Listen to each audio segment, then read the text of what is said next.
Guys guys guys রে, জমিতে পানি নাই, নিড়াতে পারছি না।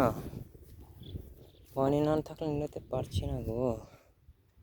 জমিতে পানি নাই না, তার জন্য।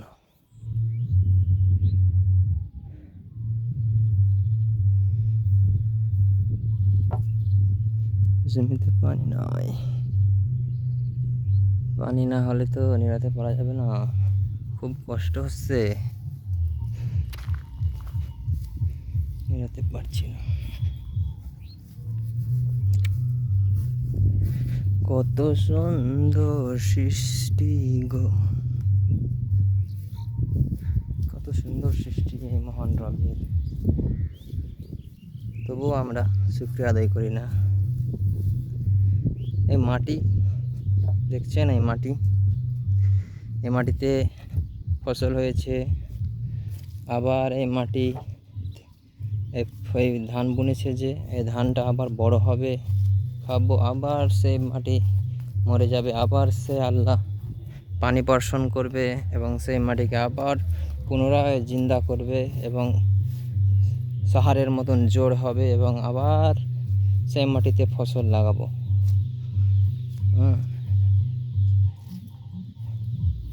আমরা এই মাটির শুকরিয়া আদায় করি না, বড় হতভাগা আমরা।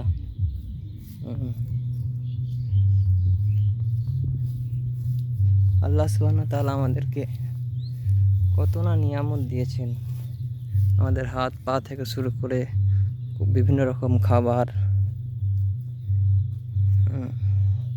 তারপরও আমরা সেই আল্লাহ সুবহানাহু ওয়া তাআলার শুকরিয়া জ্ঞাপন করছি না।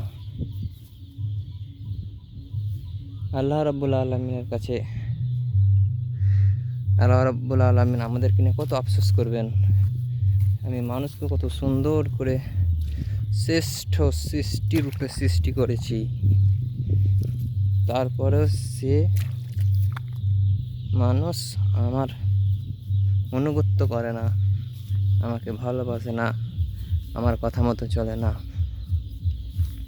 অথচ আল্লাহ তাআলা বলছেন যে আমি তোমাদেরকে সুন্দর করে সৃষ্টি করেছি এবং আমার কথা শোনো, তারপরেও তোমাদেরকে আবার সুন্দর রূপে পুনরুত্থান করব এবং যারা জান্নাতি হবে তাদেরকে জান্নাতে দিবেন, যারা জাহান্নামী হবে তাদের জাহান্নামে দিবেন। সে জাহান্নামীদের কি কষ্ট না হবে।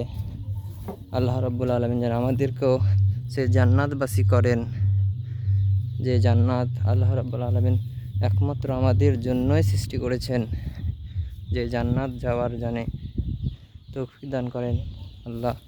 আমরা যেন 5 ওয়াক্ত নামাজ, ভালো কাজ, ভালো কথা, সুন্দর আচরণ, লোকের সাথে মিল মহব্বত, কোনো রকমের ঝগড়া ঝামেলা হিংসা গুজব না ছড়াই। আমরা যেন সকলেই ভালো থাকি এবং আল্লাহ রাব্বুল আলামিনের অনুগত্য করি, তাকে ভালোবাসি। তার যেসব হুকুম আহকাম দিয়েছেন আল্লাহ রাব্বুল আলামিন, সেই আহকামের মধ্যে যেন আমরা চলতে থাকি, সেই রকম আমাদেরকে যেন তৌফিক দান করেন আল্লাহ।